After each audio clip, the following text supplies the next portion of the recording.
Your Minnesota Vikings debut the Winter Warrior uniforms Monday night against the Bears.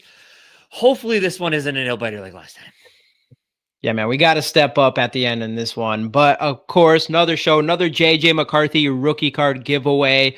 So get those hashtags goals in the comments, like the video, and subscribe if you have not already. Now let's get into the show.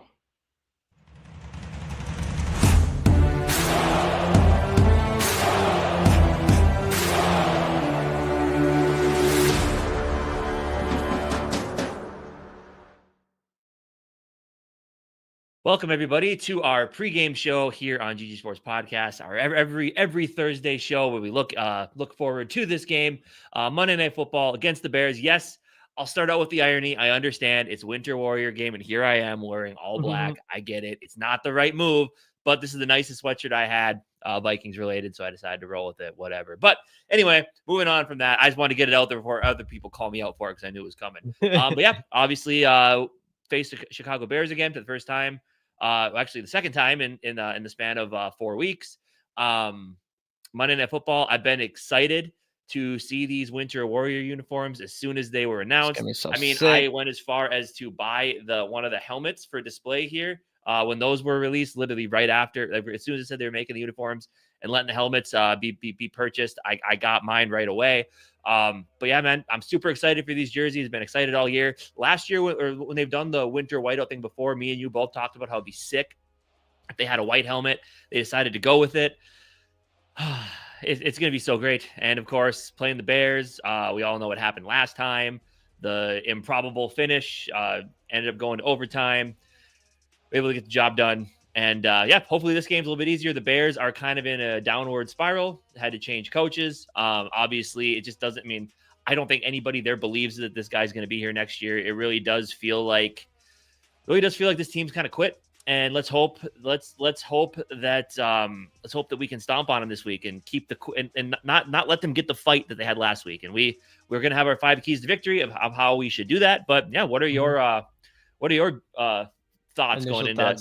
Dude, we're about to see the coldest, the sickest jerseys in NFL history. I think this is going to be the nastiest jerseys just ever, dude. So I'm super excited. The helmets were, obviously we've seen the sneak peek or whatever, but it's gonna be a whole different ball game seeing it in person. So just starting there, I'm so ready for it. And I see my guy Johnny come in here talking about the graphics and stuff. Like, we got ready. Like, we're ready for these jerseys because this is, hey, that especially like when you're a content creator and you make thumbnails and you make all these different things when it comes to graphics. Like, we are about to get some really sick pictures of a lot of players on this one, ones that we'll be able to use on thumbnails for years to come. So I'm excited about that as well. So we're definitely getting into it. Obviously, I got this one last year, but we're ready for this one. And I think it's going to be a good one. I think, obviously, like you said, it feels kind of like, before the game even starts, the Bears might already be 100% out of playoffs.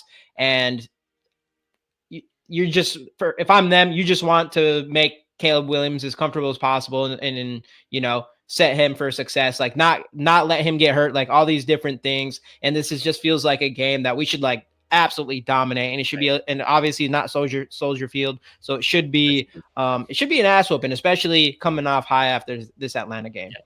Hopefully it's better than the Monday night game last year. That was one of the most frustrating games that any of us have ever watched. But a big thing is in a little over 4 hours, depending on the game tonight, your Minnesota Vikings could clinch a playoff spot. If I know the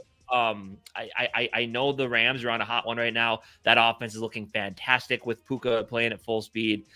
Cooper Kupp still there in the running back, and Stafford having another really good year.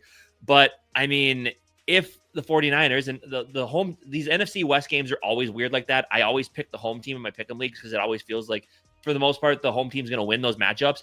If the 49ers can pull it off tonight and beat the Rams, the Vikings are playoff bound. Obviously, that's not the goal. We still have a huge shot at the division. Look, this team could go into Monday night extremely motivated, right? If the Lions lose to the Bills Sunday afternoon, which that's going to be an amazing game. If the Bills can pull that one off for us, they should. Then the Vikings control their own destiny for first place in the division. Win out, and you got it, right?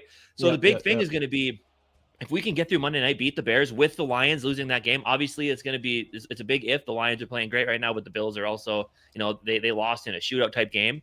But I mean, if the Vikings should be incredibly motivated to win this game already. But if the Lions lose, the motivation only needs to get higher, because like at that point, you honestly control your own destiny, and that's huge, especially for a team that has aspirations of like this. Like, it's been talking all week. People are finally starting to hype us up a little bit. Like, I don't know. It's a big time for this team. I mean, I know it's tough. You're already on a nice 6-game winning streak, but I mean, if the Lions lose, you got to be looking at winning the rest of your games, and they're all tough, as we talked about. Like, if this starts a string, I mean, last week, I mean, it's been an important string of games already. Last week, Kirk Cousins coming back, but now you have 3 divisional matchups.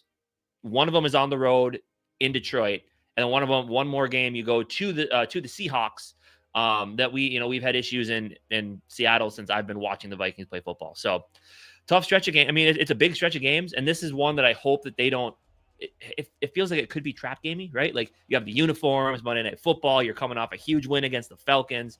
The Bears have almost given up. The Lions might be losers at that time. Who knows where we'll be sitting? But this feels like a game that very well could turn into a trap game. But I trust Kevin O'Connell enough and his leadership abilities and just the way that this team works that they're not going to let it get to that point.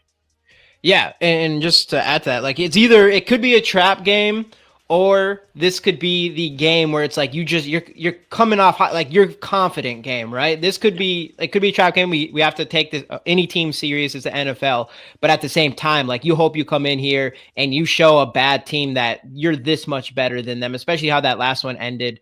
But before we keep going here, let's do some shout outs.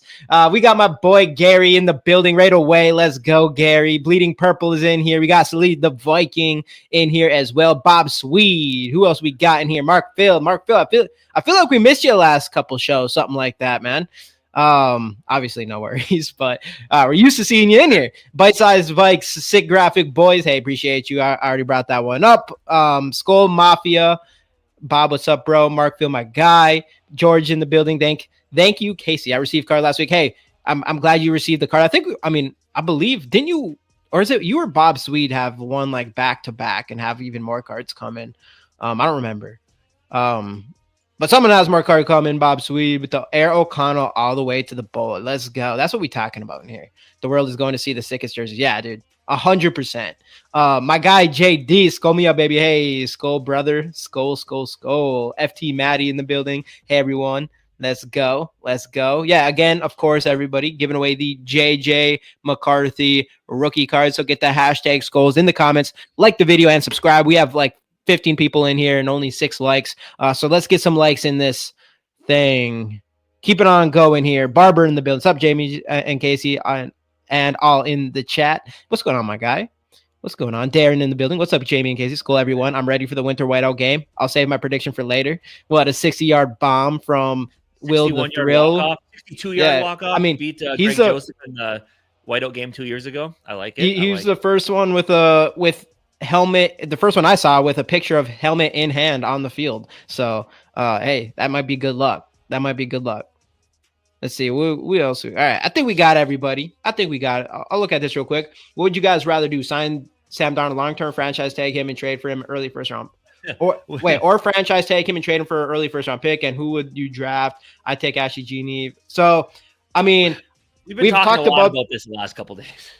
Yeah, we won't go into it too much. I guess quickly, our opinions is we think you need to stick with the plan and go with JJ McCarthy and really do whatever you can to stack this team up and make it the best team in the NFL, instead of kind of putting ourselves back into the situation we were with Kirk Cousins, where we were capped. On top of that, generally, you're not going to pay your left tackle, your star wide receiver, TJ Hawkinson, and all these players the money that we did without the idea of having a rookie on a rookie contract, and things will get really expensive if we keep Sam Darnold. On top of that, that being said, if there's a way we can franchise tag him and get a first out of him or whatever, yes, I am team that, and that would be huge. Yeah, but I hope that they do right by Darnold. Like don't tag him and trade him back to New York in any way. Like, don't send him back to the Jets. Don't send him to the Giants. Don't send him to Vegas. Like, if you're gonna tag and trade him, make sure that there's a team that's actually gonna like build him up and be able to support his play style and have a good coaching staff and some good weapons in place for him. Like, and I think the franchise will do that. Like, but if you're going to franchise tag him, just do right by him, get him to a good spot. Like, I don't want to see him back in New York in any way next year. Like I would love to obviously tag and trade him, get a first round pick out of the deal. But yeah, but make sure he's taken care of as well. Yeah, make sure he's taken care of, but at the same time, get a first round pick over him. No, I agree. Like, do well by him. I don't think there's any way the Jets. He would never want to go back to the Jets for sure. I don't think if I'm the Jets, like that'd be crazy if you just go bring Sam Darnold back. I don't know. So I don't really see that as an option here. But this conversation, the reality of this, and we've talked about it as well, is like, the Kirk Cousins thing was put to rest. I think we can all say with 100% honesty and accuracy that the people who wanted Kirk gone ultimately won that battle. And it was emphasized after that Atlanta game.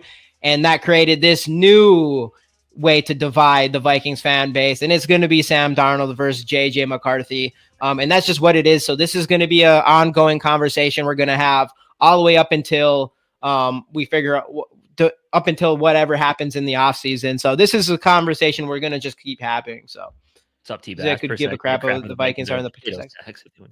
I could give a crap if the Vikings. And I mean, obviously you've been a fan longer than we have, so I feel you, man. Absolutely.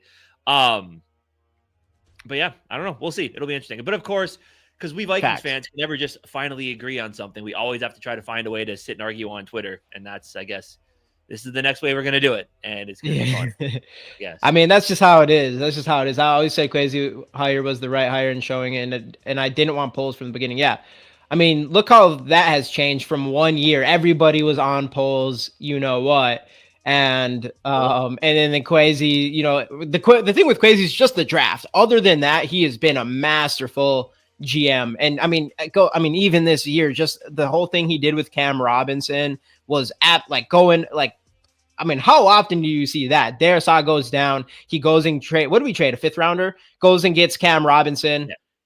A 5th rounder goes against Cam Robinson. He's coming in here and he's playing really well. So huge by Quasi on all that kind of stuff. But yeah, and Mark, like this is the big one. Like, yeah, whatever decision they make, I will know that it's Kevin O'Connell that made that decision.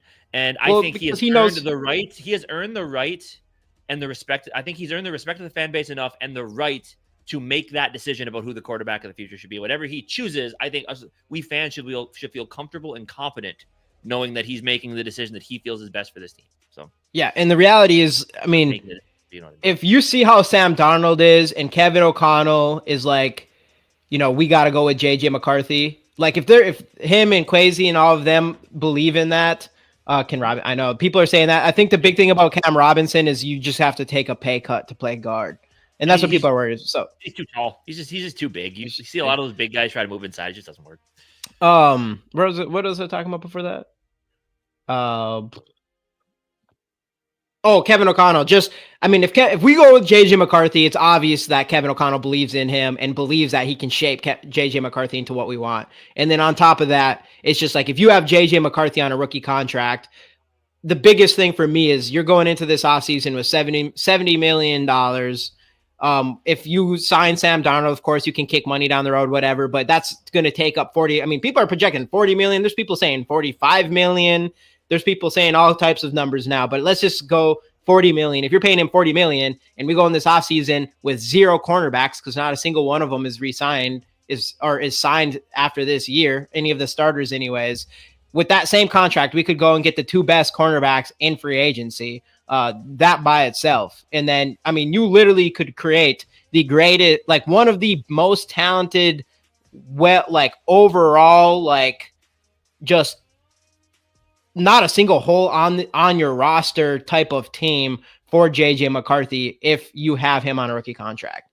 And that's the biggest thing is, and we've talked about this too, like, do we think the Vikings right now are the most talented team in the NFL? Like, do I think they're a Super Bowl contender? Yes. Do I think they're the most talented team? No. And with Sam Darnold, if you pay him, then we're probably sitting around our ceiling at the very least, because when other contracts come around, we're going to get in trouble with that $40 million. But with JJ McCarthy, you have potential to have the best roster in the NFL. because I personally think by the time we get to free agency, I think What up, Metellus, Sarah? Sam Bynum, and Byron Murphy will all be extended at that point. I truly believe that because those guys are too talented, and this defense is losing some players at those positions, especially with the people are guessing Harrison Smith is probably going to retire.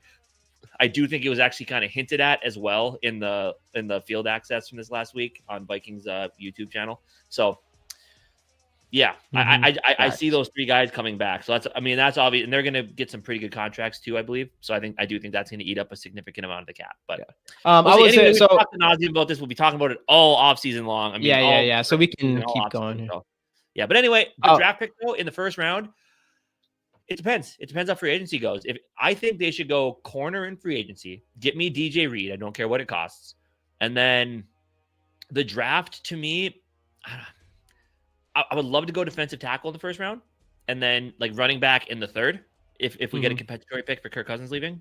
So that's my thing. I would say go defensive tackle first round.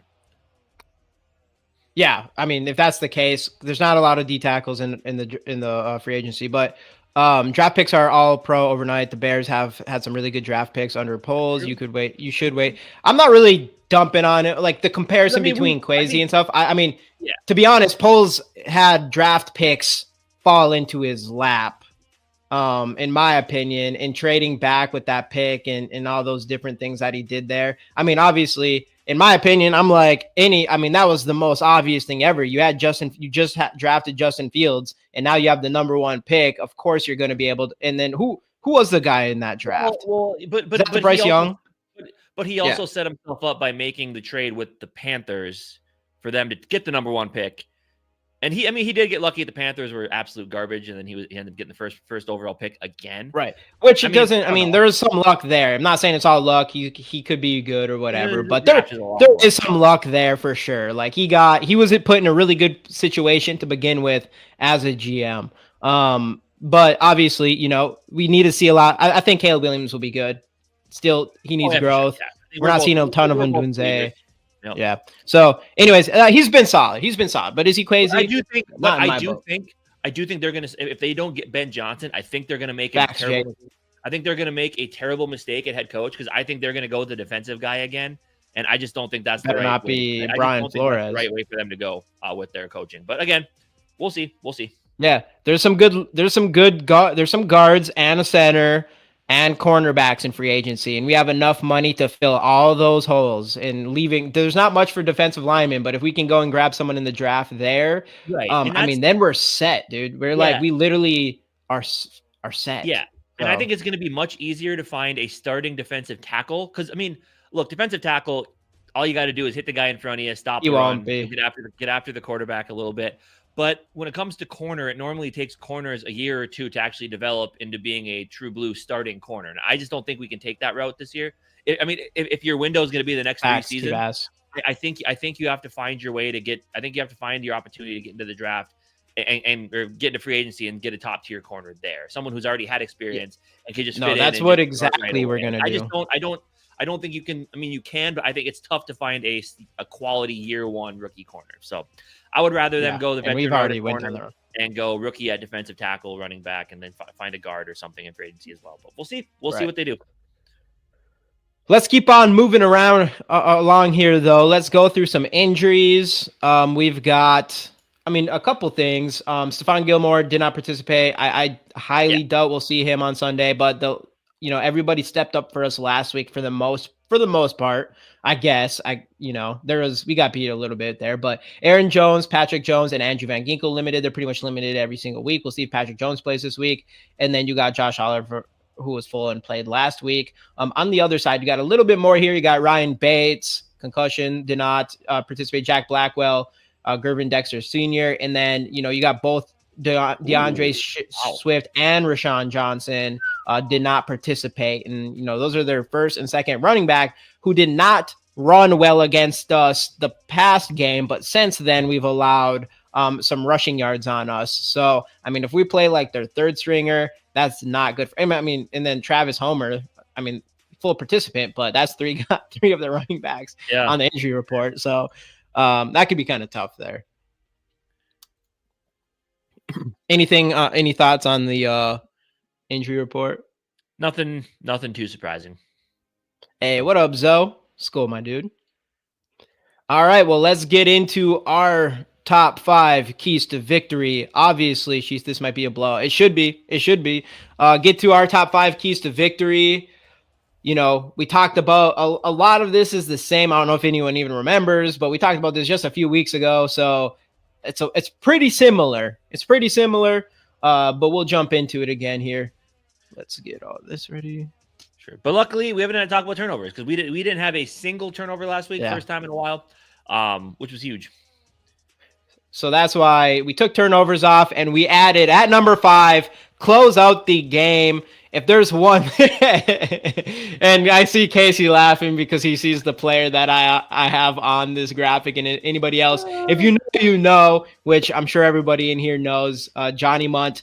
But in this game, we almost had one of the most epic disasters that I've seen in a regular season games, maybe ever in my lifetime for sure, as far as like your odds of winning this game and everything rolling there right for it to go into overtime with us. Ultimately, I mean, you could mention that was like the beginning. That overtime was like, in the end of the game there was kind of like the beginning of the fire coming out of Sam Darnold, because he came right down that field and put us into position to win in overtime there. And he's just been able to keep that going since that game. But this time, how about we don't let it get to that? And I don't even want it to let it get to that. Last week, we saw Kevin O'Connell step on the gas and really push us down the field on that final drive that we scored, that final touchdown.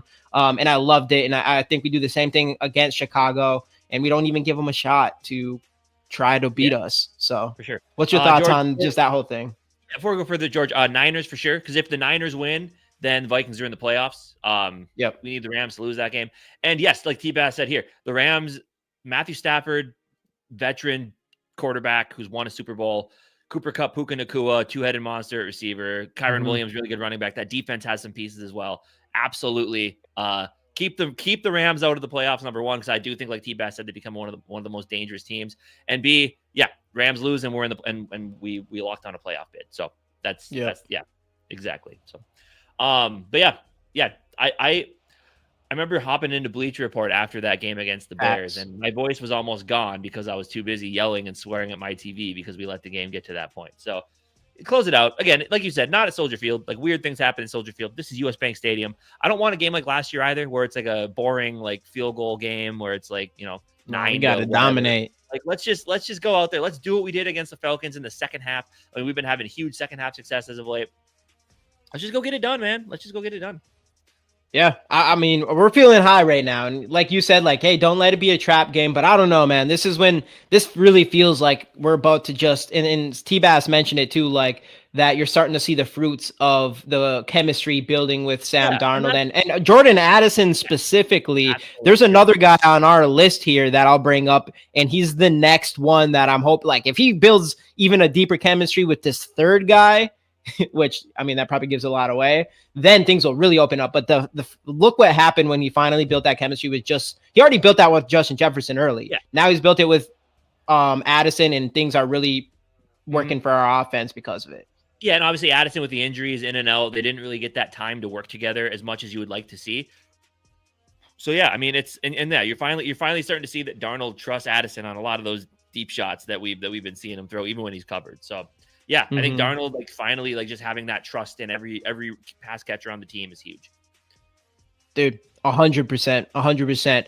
But what else? Another thing that's going to be huge in this game for us is going to be a guy who definitely bounced back last week, which is good to see. If there's one thing that's really been good for this season, we're seeing a lot of bounce backs happen, and that's our boy Aaron Jones. And this is a game that you want to get the run game going. The Bears have allowed the 5th most adjusted yards per game at 141 yards per game.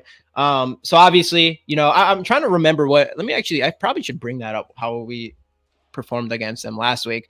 But we had the same thing last week. They have strong, their secondary is strong in coverage for the most part, and in the run game, their secondary is. They don't have a great defensive line as far as stopping the run and things like that. So this is a chance for you to take advantage. And we brought the same thing up last time. Let me bring up their stuff. But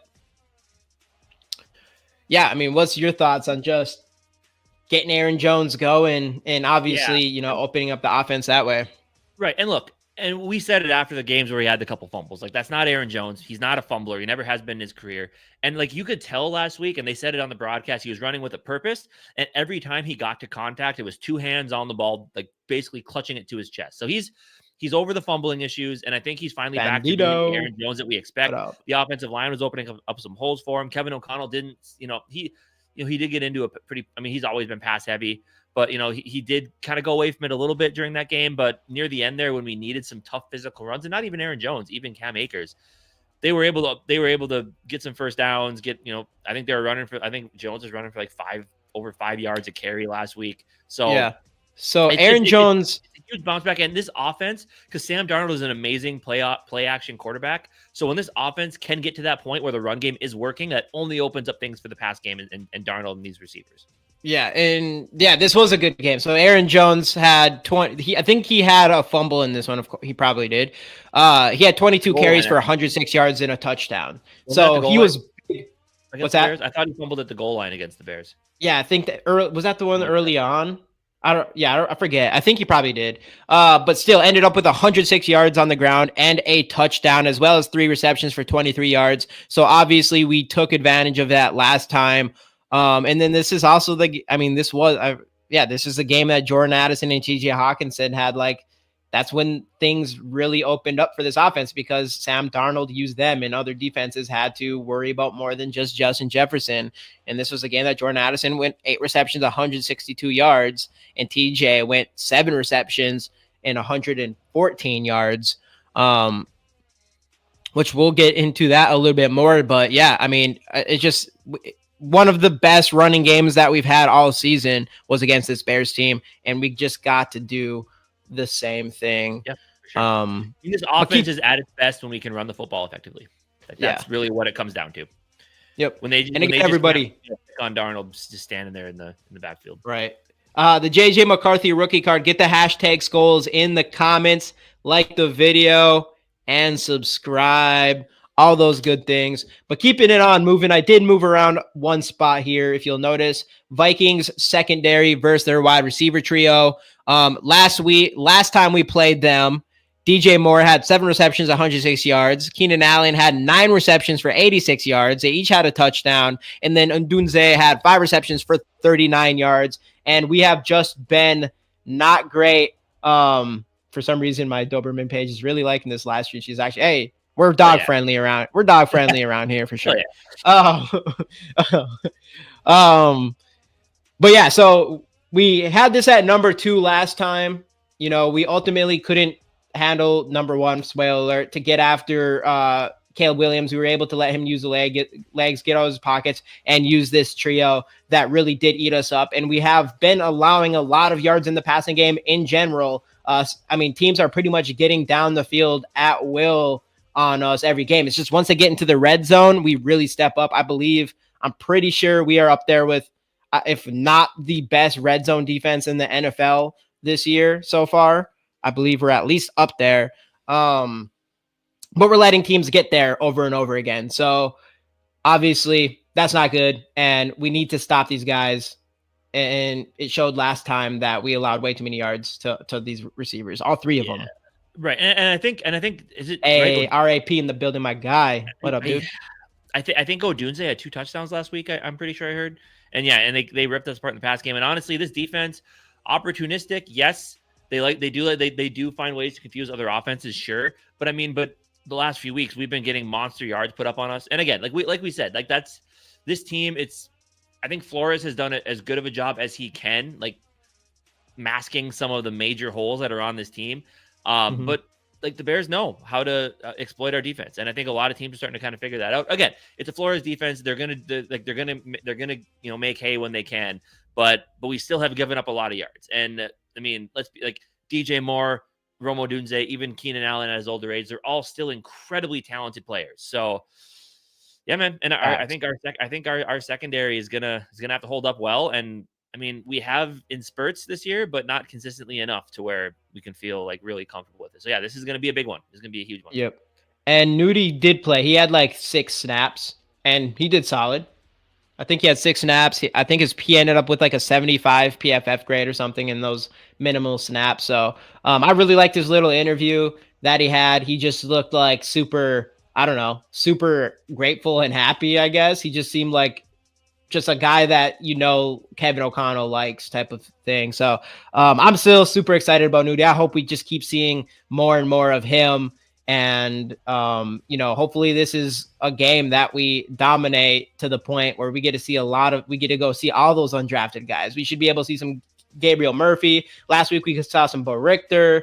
Hopefully we see some more Nudie. And just see a lot of these young guys. Hopefully we see a lot of them in this game. Hopefully pretty much the whole fourth quarter, because we're up by 50 points, because we know being up by 21 points or whatever is not enough. So yeah, at least 4 touchdowns. Yeah, he's funny. He's funny, dude. He's definitely funny. But keeping on going here, I talked about this guy earlier, TJ Hawkinson. I was kind of bringing him up last time. We did take advantage. He had his best game as a Viking this year against the Chicago Bears with over 100 yards and like 8 receptions. And on top of that, it's not surprising, because even since that game,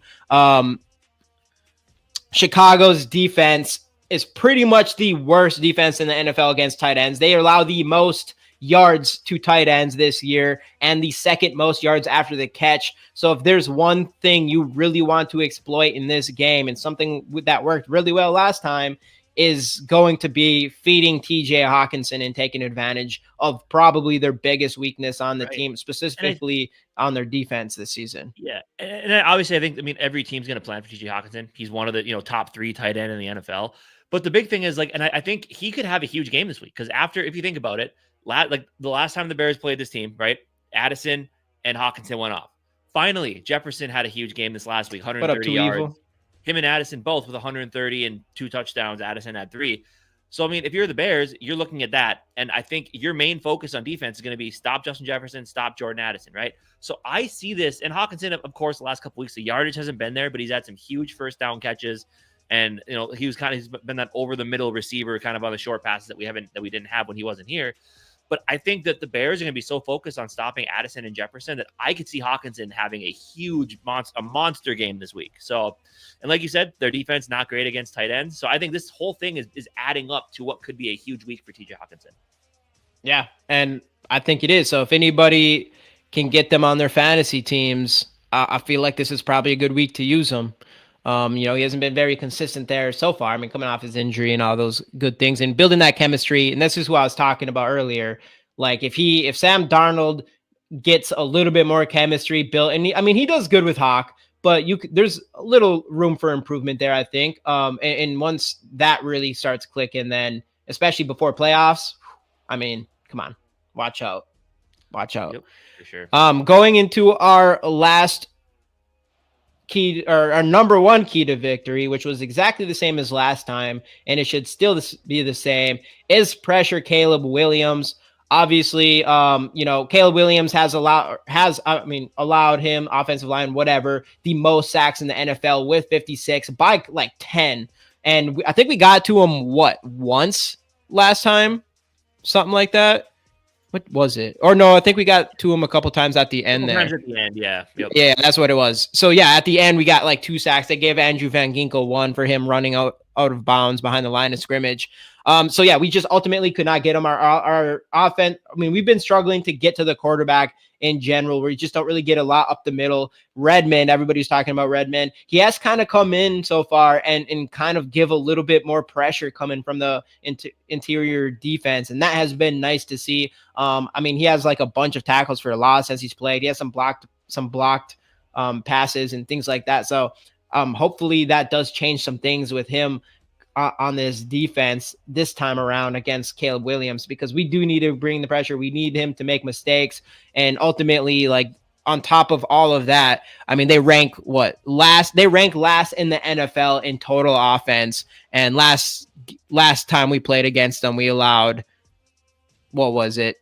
Almost 400 yards. So they allowed 280 per game. We allowed over 400 yards to this team last time. And a lot of that came from because of Caleb Williams showed why he was the number one pick. And he hasn't been able to show that a lot, but he did show it against us. And we can't let that happen again. We need to get to Caleb Williams. See, now my biggest concern is like my number one key to victory is not necessarily pressuring him, it's more containing him, right? Because that was one of the things that we harped on last time. And we did not do a good job of that. I mean, obviously he was able to scramble. He scrambled for a couple of running first downs on his own. Also was able to get out of the pocket. He had that ball downfield. What up, Larry?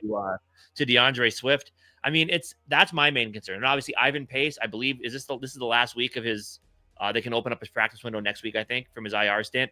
Yeah. And like we let Kyler Murray escape as well. So for me, my biggest concern in this game is making sure that he stays in the pocket and make him make a decision from the pocket and not be able to scramble and do what he does best outside the pocket, where he becomes an artist and he can kind of make these plays out of nowhere with these talented receivers he has. So, I mean, yeah, I think the best way to, like, yes, pressuring him, because that's how you're going to get him to make mistakes, but you got to make sure that he's a pocket quarterback this game. Something we did not do against him when we played him last time. And that's like one of my biggest concerns with this defense is just the fact that we're not getting any early pressure.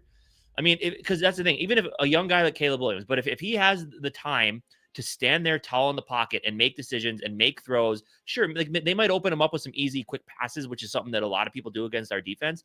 But if he's able to stand there in the pocket and make some downfield throws and start building confidence, that's not the Caleb Williams that you want, right? Because when this team gets on a roll and the quarterback in Caleb Williams, he's young, but if he gets confident, we've seen what he can do. So you got to keep him in the pocket. You do got to get after him early, because a lot of our sacks the last few weeks have come late in games. We just haven't been able to get that early pressure. Because as we saw last week with Kirk, he was killing us all over the field. And Dallas Turner had that one big hit on him, and everything changed after that. He wasn't the same quarterback. So you got to get pressure early. You got to get him off his spot. You got to rattle him a little bit, especially. And that's what you do with a veteran like Kirk Cousins, not a young guy like Caleb Williams. If you keep him in the pocket and frustrate him and get hits on him when he's standing in the pocket, he's gonna toss up some balls. He's gonna make some mistakes, and you're gonna have some extra offensive possession. So yes, pressure him, but the first thing you need to do is make him a pocket quarterback this game. And again, it's just something we did not do last time, and it hurt us. It's the reason why they were able to come back at the end of that game. Yeah, dude, 100%. That's really good points there. Yeah, keep him in the pocket. That's like number one goal is just keep him in the pocket, and that's probably was his biggest weakness coming out of college, was playing out of the pocket, and is still one of his biggest weaknesses now. So if you can keep him in the pocket, and hopefully Redmond, has another big game and can really break out this one, because if you could get some pressure in that pocket, that would be huge for us. And then I saw some people talk about Jalen Nailor. In general, Jalen Nailor, I mean, obviously it's been a disappointment. Yeah, he has had some touchdowns, but he has a lot of drops. He didn't step up as the legit wide. Like, there's no question we're next offseason, and we talked about it before training camp, that we weren't confident in the wide receivers that we had, the third wide receiver that we'd had coming in between Nailor and Powell. I think there's going to be no question we're going to figure that out, either through free agency, which we definitely could. There's some guys out there, or in the draft at some point. But keep answering this. I wonder if the new guy can catch Caleb, because I had my expectation way too high from Camus, and he hasn't done, that interception beginning of the season. Kevin Davis, maybe. Yeah, I mean, he's younger. And he started. I mean, he played well. He was a first round pick prior, and I believe I swear he had like a good season, or at least a very solid season with the Commanders at some point. But yeah, I mean, he ended up with what the only sack, or was that Ward last? Or what was the big play that he made? Was that last week? I think it was a sack, wasn't it? It was a sack. Yeah. Yep. Davis. Yep.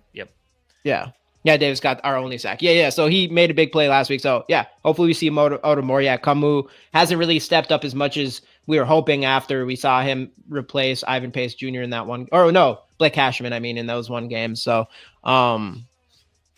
though it is nice to have Blake Cashman back, because that dude's an absolutely, like, it's still, I can't even go a show without talking about Cashman, Andrew Van Ginkel, and Grenard. It's actually super ridiculous how, like, it's not even that they're just so, like, good at a specific thing. They're just, like, well-rounded, really good players, which you, like Harrison Smith, well-rounded type players that you just are so happy that they're on your team.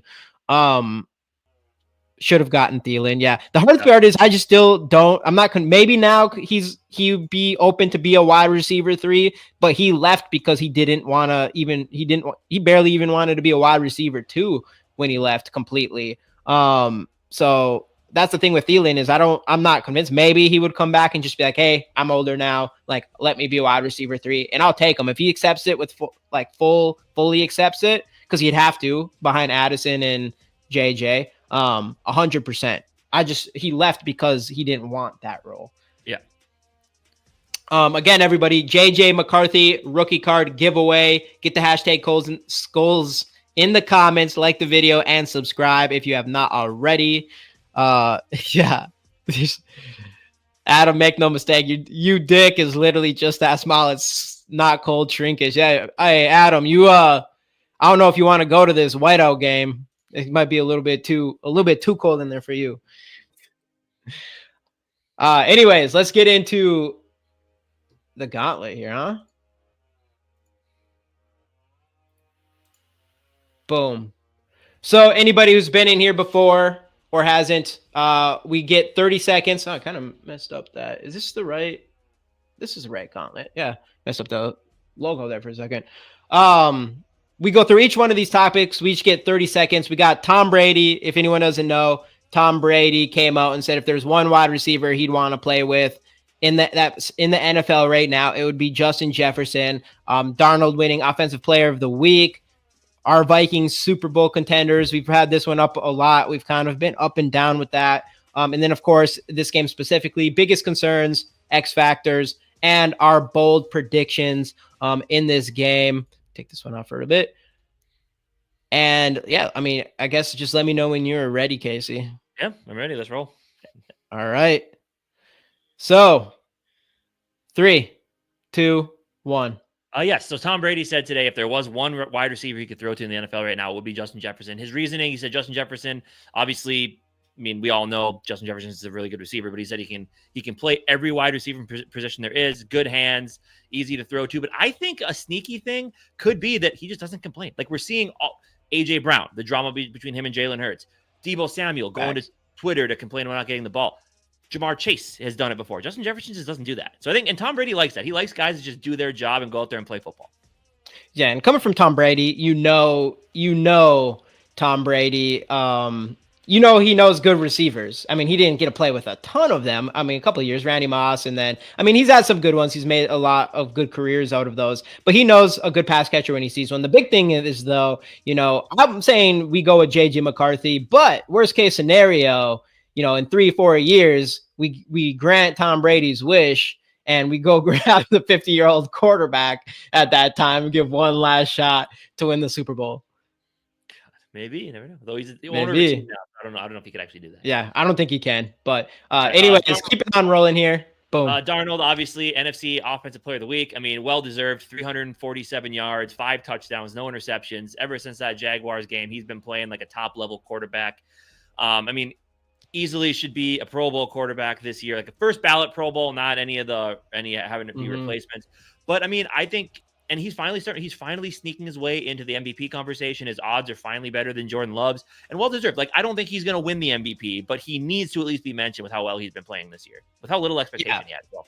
Right. And I mean, winning Player of the Week, I mean, that's a great start. He obviously deserved that. The only quarterback, I mean, he would have won pretty much Player of the Week, or like regardless of division, pretty much every single week. But of course, he was against Josh Allen, who had 3 who ended up losing. Right? They lost that game, or no? They won that. Yeah, they ended up losing that game. 3 throwing touchdowns, 3 running touchdowns, ridiculous. But Darnold has really stepped up lately, and well deserved. He should, at the very least, be able to get comeback Player of the Year, but he can't. For sure.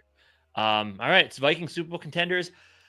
When things are clicking, yes, they can go as far as they want to when everything's working. When the offense is playing like they were last week, for the majority, like they start, again, there was spurts in the second quarter where they didn't necessarily play well. They came on strong in the fourth quarter. But if the offense can continue to be aggressive and run the ball effectively, that's a Super Bowl caliber offense.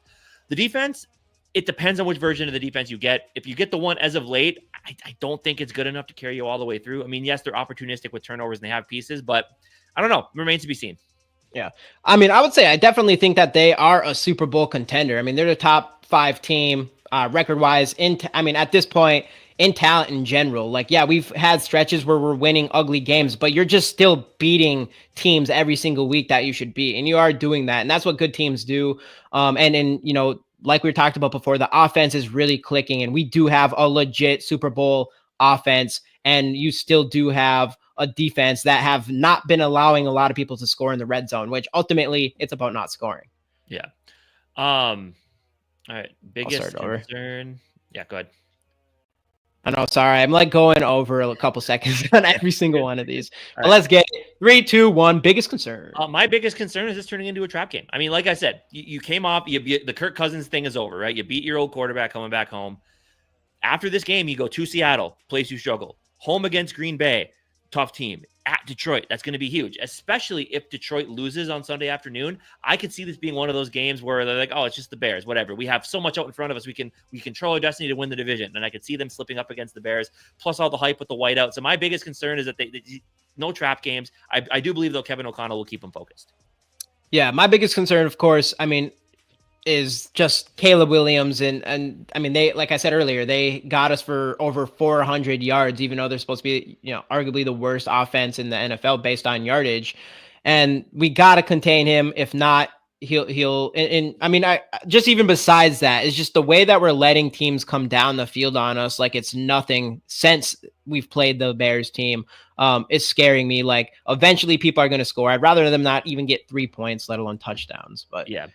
And honestly, that point brings me into my X factor, and my X factor is going to be that pass rush. I mean, pass rush and containing Caleb Williams. Like, you've got to be able to keep him in the pocket better. But I worry that we haven't gotten consistent pressure early on against these quarterbacks. I mean, and it's happened for weeks now. Like, before, we were getting pressure early, getting sacks, and now I think teams are getting smart and they're doing the quick passing game to beat us, and then we adjust to that, and then they can kind of take us downfield a little bit. So I think you got to get after Caleb Williams early. You got to get early pressure, rattle him a little bit, and get him off his game. Yeah, 100%. And I'm going to go the other side of the ball. I talked a lot about TJ Hawkinson. I told you the Bears are probably the worst in the NFL at guarding opposing tight ends, as they've allowed the most yards to tight ends, the second most yards after catch. And we already seen TJ Hawkinson have his best game of the year against this Bears squad with over 100 yards. I feel like you do the same thing. You feed TJ Hawkinson in this game, and ultimately, if you get to the way everything has clicked for the rest of the receivers, if you get TJ Hawkinson going, it's going to open everything up for Addison and JJ. Bold prediction time. My bold prediction for this game is, I think I'm going to tie it in with my X factor. I think the defense comes alive. I think we finally get some early pass rush. I think Dallas Turner has a big impact. I think Gabe Murphy continues to play well. I think this is finally that game where we get back on track with the sacks. I'm going to say 5 this game. I think they get after Caleb Williams. I think they're going to have a better game plan for him. I do feel like Sarah said multiple times, I feel like the Bears have partially checked out. Again, I mean, I think Flores is going to have a good plan. I think we're going to get after him early, keep him in the pocket, and get some sacks. My bold prediction is I think our offense is going to leave this game with 450 yards in total offense. We're going to go crazy in this. I'm going back, just like you. I'm going back to the TJ Hawkinson thing. Is if we get him rolling and we get that run game rolling, and just we've seen the chemistry with Jordan Addison and Justin Jefferson. If they're worrying about TJ Hawkinson and Aaron Jones, man, you think Addison and JJ will eat this game. Yeah. And on top of that, you just know the Bears have to be the Bears of any team that knows to not only worry about Justin Jefferson. It's got to be the Bears, because we ate them up with all the other players in that game besides Justin Jefferson, because they only were watching him. So if anyone should learn from their mistakes, it should be him, and not to do that. So there you have it. Skol gauntlet. And it's going to be a fun one, man. Again, Winter Warrior. I know Kevin O'Connell praised the fan base last week because of how, just the energy in the stadium. I do think that had a lot to do with Kirk Cousins coming back. What up, Purple Diamond? I think this week, I think it's going to be the same energy. I mean, the Winter Warrior, I hope, because I know we've tried some whiteout things with the Wild this year, and people just don't want to wear white. I think the fan base is going to buy in. I think you're going to see a lot of the Winter Warrior jerseys in the crowd. But much like Gary here and T-Bass said earlier, divisional games are always tough, especially a team that you played a few weeks ago. Yes, I do believe that this Bears team has kind of quit. I mean, they were talking about it on the Fan this morning, that just like they know this guy isn't going to be their coach next year. They know they're already looking for other options. I believe that their president of football operations is the one that's going to be heading the new head coach search. So I think it's still going to be close. I think it's still going to be a tough game. I do think we end up winning by 10 points. I like, was it Purple Diamond said 30-20? I like that. I think that they're going to have some plays. He said 40-20. 40-20. Okay. I'm going to come really back like a little bit. I'm going to go 30-20. Again, I think it's going to be slow rolling and kind of tough early on, but I do think we come on strong in the second half and end up winning by 10 points. But yeah, I'm feeling pretty good. I'm feeling good about this one. I don't think they're going to trap game it. I really don't.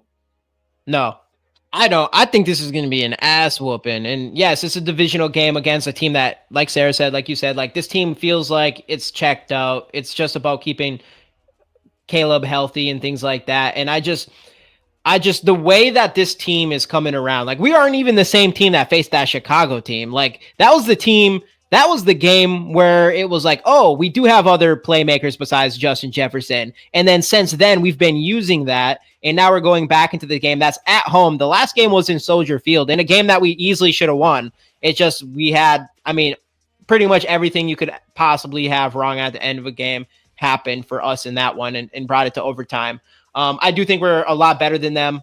You know, again, we allowed way too many yards. Are we going to do that again? How can we count on Brian Flores to dial something up a little bit different? Whatever it is, I really feel like the Bears are on just a low, checked out, and we are the opposite. We're coming off the best game that we've seen arguably all season, other than maybe that Houston game. Especially in the second half, we've been really stepping up there. And I just think we keep it rolling, man. I think we keep it rolling. This is like where we graduate from like, are we a Super Bowl contender? Or are we just like a playoff team that maybe could win a game? I feel like this is going to be the game like, oh, every team is going to have to take us serious now. For real. Gary, in playoffs. I'm not worried. I think the Vikings, I'm very confident the Vikings win this game. But again, those divisional games are tough, so I do see where a little bit of the worries are coming from. But I wouldn't say that I'm worried. I just hope that they don't take this team too lightly. That's my only thing. But I'm confident.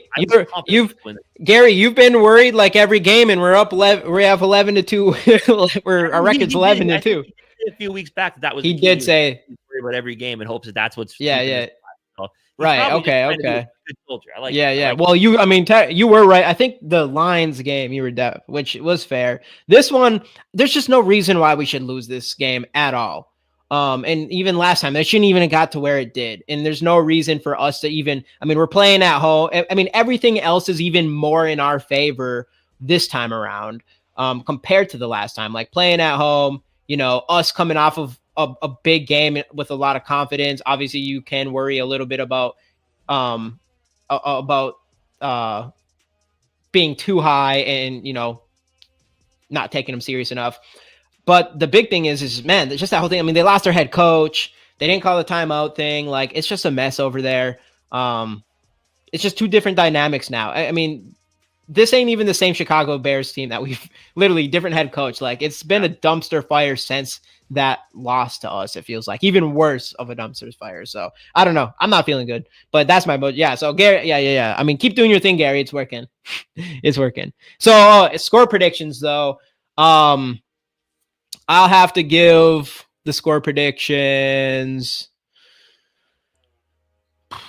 Jay are always too high. Yeah, Jamie and Casey and JMO are always too high. Score predictions, 50-6. No, I'm just kidding. No, I'll say honestly, I think this is a game that we win 34-17. That's going to be mine. 34-17. And I do think this is going to be a game where maybe it's going to be a lot the same. Maybe it's going to be, 10-17 at halftime or something like that. And then I think we come out the second half and really kind of blow things open. And then I do think with about 6 minutes left on the clock, we're bringing in the Borectors, we're bringing in the Nudies, we're giving them some playing time, we're doing all these things, and we get to see a little bit of them this game, but I'm feeling confident in this one. I'm sticking to 30-20. I think that's a good score for me. But anyway, this is the most bound team since 87. I'm feeling good about it. I'm feeling good. And dude, the bounce, I'm telling you, if we don't resign Sam Darnold and JJ McCarthy's our guy, we could be one of the most well-balanced team probably ever seen if we fill the cornerbacks, defensive tackle, and the interior offensive line because we have a rookie on a rookie contract. Though, of course, that's the big question mark. JJ McCarthy also has to be the guy that we're hoping But as for this year, balance, yes, for sure. The offense, the only thing that worries me is left guard, center. Defensively, I worry a lot about that defense. I mean, I trust Flores to have good plans and good schemes and stuff, but I just don't think the personnel is there to. They're not going to be a dominant playoff defense. They're going to be opportunistic. They're going to make some big plays. There we go. But they're going to allow a lot of yards. So that's the one thing that's concerning me from calling this team a top tier Super Bowl contender. Is that defense is just okay. It's a good. I mean, statistically, they're near the top 10 in a lot of categories. They're a good defense, but I'm concerned about just all the yardage given up because that's just not a sustainable way to win. The yards, but I mean, on the other side of things, the points, like what are, I wonder what, let me look it up real quick. What are we in points allowed this season? Let's see. Let's see. 1 sec here. So we are fifth. We are sixth in points allowed. So we are sixth in points allowed this year. So it's like, yeah, yards are one thing, which I get. You don't want people to get yards. But if you're stopping people from getting points, which specifically touchdowns, lately it's been a lot of field goals, but specifically touchdowns, I mean, yeah, I don't know. Like, if they can't, ultimately it comes down to who has the most points and who has the least amount of points. So if we're not allowing a lot of points, like, I get it. It's annoying as hell that they're coming down on our defense the way they are. And that does need to get figured out because there is going to be some really good teams in playoffs that might exploit that a little bit better than other teams have. But at the end of the day, you're sixth in the NFL in points allowed this year. And I believe like red zone specifically, I'm pretty sure that goes even up higher. They're all over us more than 100 men on Lily Phillips or whatever her name was. I don't know. Dang, was that her name? Okay. Anyway, now that that one's out of the way, hey, talk about a trooper, you know. Talk about something, I guess. Anyway, I suppose let's get into this. Let's get into our fantasy thing. I obviously won last week. Jamie had to wear the shirt. I didn't think that was ever going to happen. I bring it up here now while a lot of you guys are still here. We won't be doing our show Monday due to the game being on Monday. Facts, Larry. Our pregame or our postgame show will be postgame live stream will be now on Tuesday, the day after the game, 6 p.m. Central Time. So Tuesday, not Monday next week. Make sure to be there on Tuesday. Tuesday. And that's just a really good point. So besides points allowed that we're sixth in the NFL in, we are number one in takeaways. So like you can say a lot about yardage, but if your team is almost top 5 in points allowed and number one in takeaways, that usually means good things. So I mean, I think this defense is good enough in my opinion. We're smack dab. We're 15th in red zone defense, 54.1%. Oh, we are? Okay, so I was wrong there. Kind of middle of the pack. Well, because of last game. We probably were good besides last game, where we did allow 3 touchdowns there. All right, I was wrong there, but still six in passing, in scoring defense, and the most takeaways. It isn't too late to take. Anyways, yeah, let's get into this. I need to make a comeback. Let's see here. Boom. All right, before jumping in, stop the run, contain. Yeah, facts. What up, Dan, by the way? Hell yeah, the light-skinned bros been going crazy with the interceptions. Yeah, everybody again, giving away. Let me put this up. Giving away the JJ McCarthy rookie card. So get the hashtag Skols in the comments, like the video, and subscribed. All that good things. If anybody doesn't know, yeah, every single week, me and Casey go head-to-head in a draft. And like he said, he won last week. and I need to make a bounce back. And so this is just a 3-game. This is Sunday Night Football in both Monday night games. So we got the Vikings in here. So we're not going to have as many players to pick from. So this could be a little bit more complicated than the ones that we've done before. So yeah, and of course you get the number 1 overall pick again, though I think it's you haven't accepted yet. I did now. It might change. I don't think it does. I think since you started it, you automatically get the first round pick or the number 1 overall pick. I think since we probably should change that. Yeah, probably should randomize it a little bit. I don't think it would be like that. Well, I probably should let him have first round pick sometimes, but maybe next week. Starting in this game, this is tough.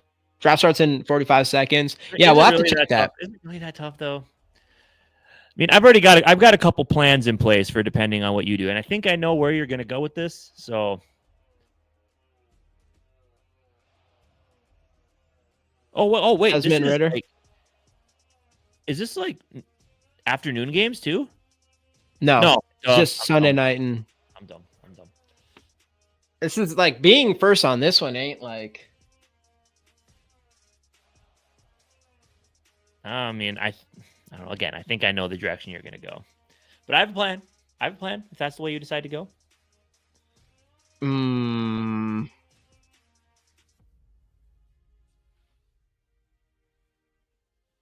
gonna go with.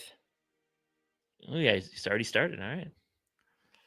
I'm going with Justin Jefferson. You gotta go with the boy, my guy, going crazy every single week here on out. Justin Jefferson, you are the pick. I'm sorry. I know. I'm going Josh Jacobs. How can you not? The dude's played so well. I know he's a Packer. It is what it is. And I think I'm gonna do the smart thing, and I'm gonna double up on running back. I'm gonna take Bijan as well. That's actually super annoying. Yeah, my boy's going crazy this week. We're going with Darney. We're going with Sammy Big D, and he's gonna show Chicago why. And then I'm gonna go with, I guess. Know what? No, I don't know what to do.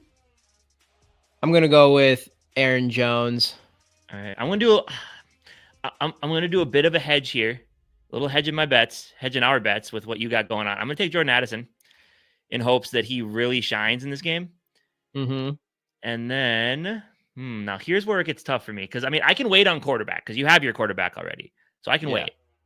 Mm-hmm. So I'm looking. There's a couple tight ends out there that I like. So I see now. Here's where it gets really tough for me.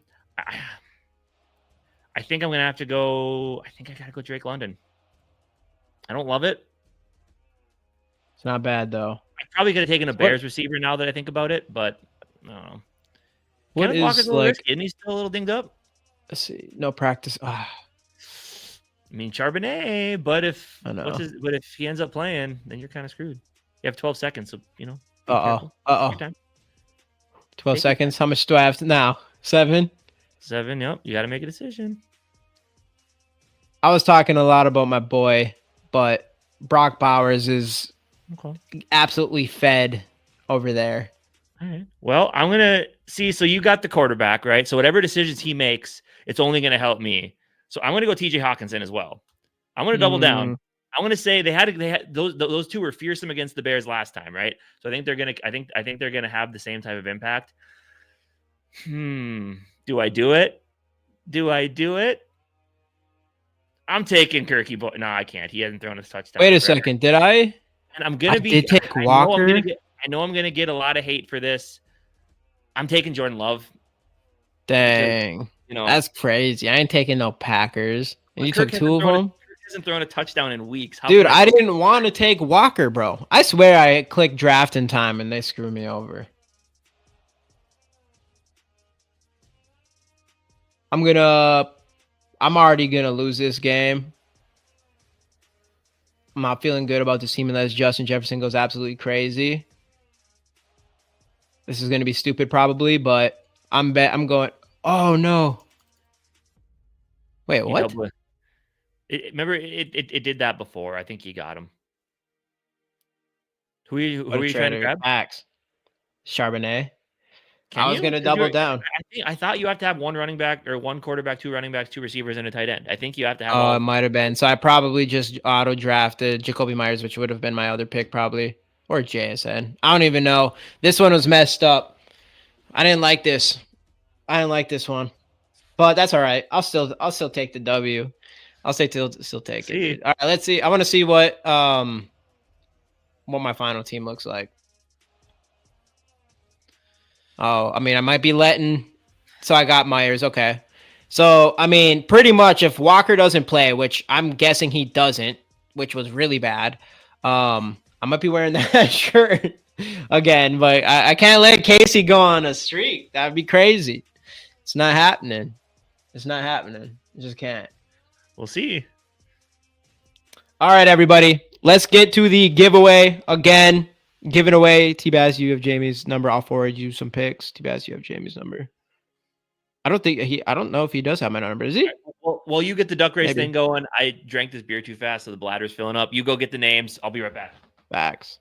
What not taking Saquon? Saquon, it wasn't in here. We only had 3 games in this one. It was just 3 games. If I win the McCarthy card, I'm going to trade it for a Wentz card. That'd be a good choice, dude. But yeah, of course, get the hashtag Skols in the comments, like the video, subscribe if you haven't already. I'm going to bring all this stuff up. I don't know. He picked Love. Yeah, picking Love. That's the hard part is, I mean, he's going to get at least 3 interceptions out of Love anyways. I need a big game from pretty much everyone else besides Walker. I just need a miracle. If Walker comes and plays, I'm feeling confident. But if he's not, which I doubt he will, then things will get a little bit dicey. Oh, what the heck did I press? There we go. All right, everybody. Giving away the JJ McCarthy. I wish there was a Winter Warrior. That'd be sick if they would add a card of a Winter Warrior JJ McCarthy. Hopefully they drop some Winter Warrior cards next year after this game. That'd be sweet. Is my JJ card no rush? Yeah, it should be. I forgot. When did I send that one? When did you win that? It should be. Let me know if you get it, because I definitely sent it. So maybe next show or whatever, let me know if it came through or not. Because I should have sent it. But anyways, let's get it going. 3, 2, 1. And the first one is Skol Mafia. I haven't seen him in a while, though. Either. Mafia, are you in here? It's been a minute. It's been a minute.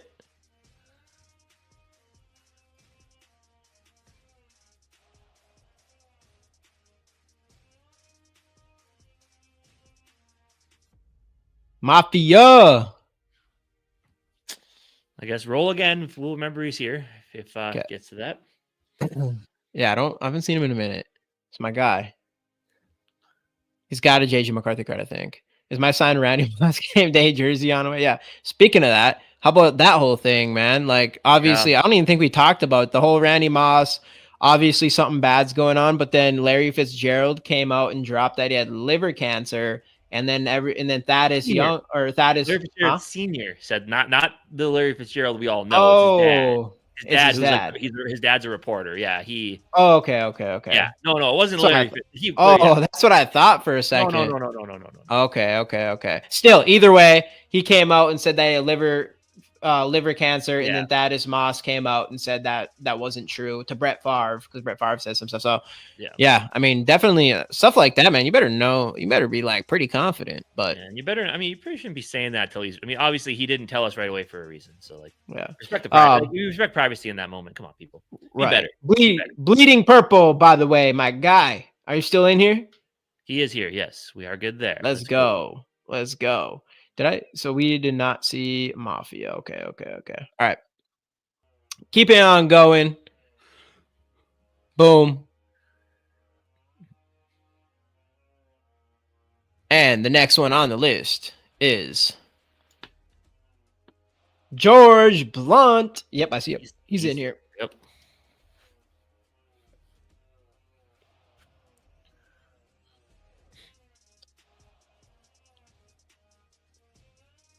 Oops. All right. Keeping it rolling. There we go.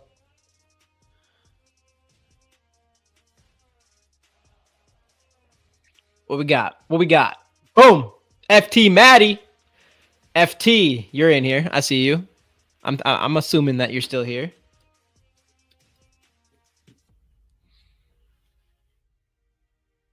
Keeping it rolling. Keeping it rolling. Smoking the blunt. Smoking the old blunt.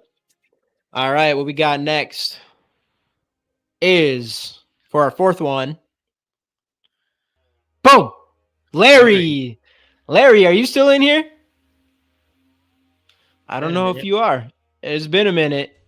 I know you're new to the show, I believe. So let us know. Let us know if you are here, Larry. We'll keep on rolling though. And we've got boom, boom, boom, boom. Hey, Larry's in here. Darren is in. When was the last time you seen Darren? Darren, you gotta be in here. I mean, Darren wouldn't leave, would he?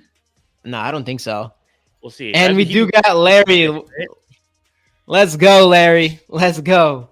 I mean, all right, waiting on Darren. It's been about 10 minutes since Darren's commented, so we'll see. Darren, come on, Darren. Don't let us down. Darren, I trust. And Darren, I trust. Come on. I feel like I shouldn't even do another spin here. I thought we already had 5. That's what I'm saying. If Darren isn't here, wouldn't Darren be 6? I thought we already had 5. Because Mafia wasn't here. Oh, that's right. That's right. Come on, Darren. Darren. Come on, Darren. Darren. Oh boy. All right. Well, we might have to. T-Bass. I grew up in. Oh, Darren, my man. Is he in?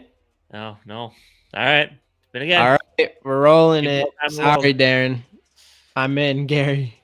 Oh, he's here. Stop the count. Darren's here. Okay, good. All right. Noah, I'm gonna, because I just like hyped this up for everybody, I feel like I gotta add one more person into this. Ooh. I have to add one more person because I mean, earlier then you let it sit for too long. It's your fault. Well, chill. We're going one more. We're going one more.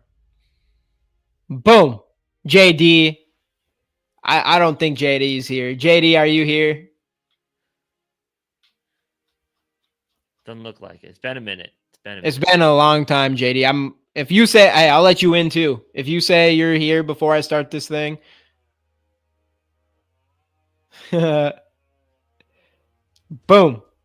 Barber. All right. Skol for Life Barber's here for sure. He's in no matter what. That's my guy. Yeah. Oh, yeah. Yeah. All right. There we go. Like less than a minute ago. So, I mean. There we go. We got our 6. Somewhere. We got our 6 here. All right. Let me switch this over. That's crazy, Sarah. I mean, it's smart, but that's crazy. Fight, Jamie versus Casey. Across screens. That's what we're doing. We're fighting in fantasy football. Right? And hopefully I win because I can't handle losing. Anyways, got the names in here. Bleeding Purple, George Blunt, FT Maddie, Larry, Darren, and Barber. We going for, 12 wins? You know what that means. Oh, yeah.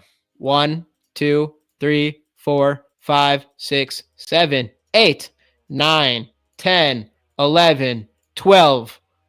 Okay. They're all a little different. We got Barber, who's just the normal old duck.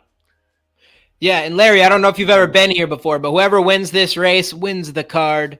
Let's get into it. 3, 2, 1. Boom. With the early leader, FT Maddie. You got Darren hanging out there in second place. Bleeding Purple in third. Dr. Darren. Let's see. I like that. That's a good Dr. Darren. Yeah, Dr. Darren. Strawberry, FT Maddie. Bleeding Green, Bleeding Purple. King Blunt. I like that one. King Blunt. Ooh. All right, we got some craziness going on. Larry. Oh, that looks good potential for Larry. Darren, oh boy. I think Darren's Larry's coming off. Purple, Bleeding Purple's bouncing off. Oh no, Larry's coming. Dude, this is gonna be close. Oh man. This one's close. It's Bleeding Purple. It's Bleeding Purple. Bleeding Purple. As they say. By a beat. Let's go. Bleeding Purple. Have all your information, so I think we are good there, my man. Yeah. Let's go, Bleeding Purple. Absolutely. Yeah. So I guess anything else that you wanted to add to this one before we hop off here? I mean, not too much, man. I'm really excited about this one. I can't wait to see the jerseys. I really think that I think that dynamic of us playing high at home compared to them being kind of just low, and we've already beat them. I don't know. I feel like this is going to be a good one for us. And obviously, I gave us a big yardage on offense. So Yep, for sure. Yeah, big game, like you said. Especially if the Lions lose, and then literally the Vikings control their own destiny as it comes to winning the division and potentially even the 1 seed. I guess we'll get there when we get there. But as we mentioned earlier, we will be doing our post game live stream on Tuesday instead of Monday, 6 p.m. Central Time. So make sure to join us there for that. Hope everybody has a great weekend, and see you guys next time right here on the GG Sports Podcast. facts. And just to this,